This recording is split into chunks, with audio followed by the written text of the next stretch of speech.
So next up, we got a cool announcement. They announced with a commercial that Halloween Havoc will be coming back on October 28th. And not only is Halloween Havoc coming back, but apparently that episode of NXT will be hosted by none other than Shotzi Blackheart. So I don't know exactly what that means. I know a lot of people were trying to speculate that maybe they bring Halloween Havoc back to combat one of the upcoming big AEW specials on Wednesday, with the Jericho special next week or the anniversary show the following week. But as far as we're aware of, this October 28th is just going to be a normal episode of Dynamite. So they're just doing it to do it right up against Halloween. But I think it's really cool. They can, with all those video screens, really have a cool spooky atmosphere in that new performance center. I keep forgetting the name. The Central, no, Capital Wrestling Center. Capital Wrestling. I keep saying Central. I'm trying to get used to it. Like, I keep looking at my phone right now, double checking. And I don't want to say CWC because then I think Cruiserweight Classic. Yeah, exactly. So a couple things. So I think for anyone who follows Shotzi Blackheart, one, she's a Bay Area girl. So all of us here in the Bay Area know her, love her, watched her, get started out here.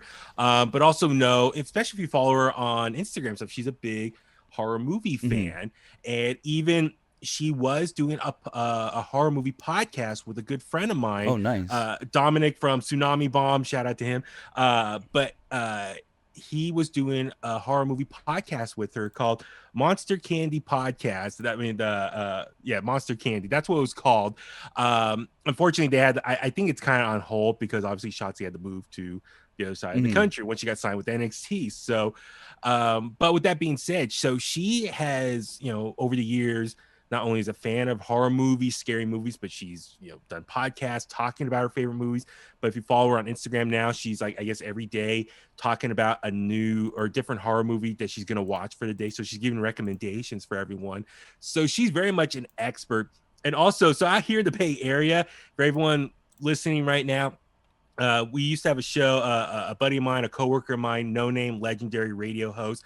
He used to have a show called Creepy Coffee Movie Time, and they would watch like old scary movies at night on the weekends. Shotzi used to appear on the show, and I think was like a dancer on there and stuff. So Shotzi in the Bay Area has a lot of connections with the horror movie genre, and so I think that's very cool that she's getting an opportunity to really show that at this next level, a higher level, obviously on the USA Network under NXT. And I mean, for me, I love Halloween Havoc. When NXT has been taking advantage of using some of these older wrestling pay-per-view names like Great American Bash, War Games. So for me, I grew up, as a kid in the 90s. I love Halloween Havoc. I mean, that's a legendary pay-per-view. So when I heard them make the announcement, I'm like, yes, I jumped with excitement because I think that's so cool. And I was kind of anticipating, would they do it on the same night to compete with a specialty episode of AEW Dynamite? But no, it doesn't look like, as you just said. So it looks like it's just going to be that Wednesday before Halloween. And I'm looking forward to it. I'm looking forward to the set. Hopefully they bring the big pumpkin out for all of you WCW fans who watched that back in the day. I'm super stoked That'd be really for it. Cool. I cannot wait to see what they're going to have in store for that night. So, I mean, like I said, with all the new video screens and everything they've got there, they can really make it look like you're inside of some sort of a haunted house or some sort of horror thing. I think it's really cool what they can do there.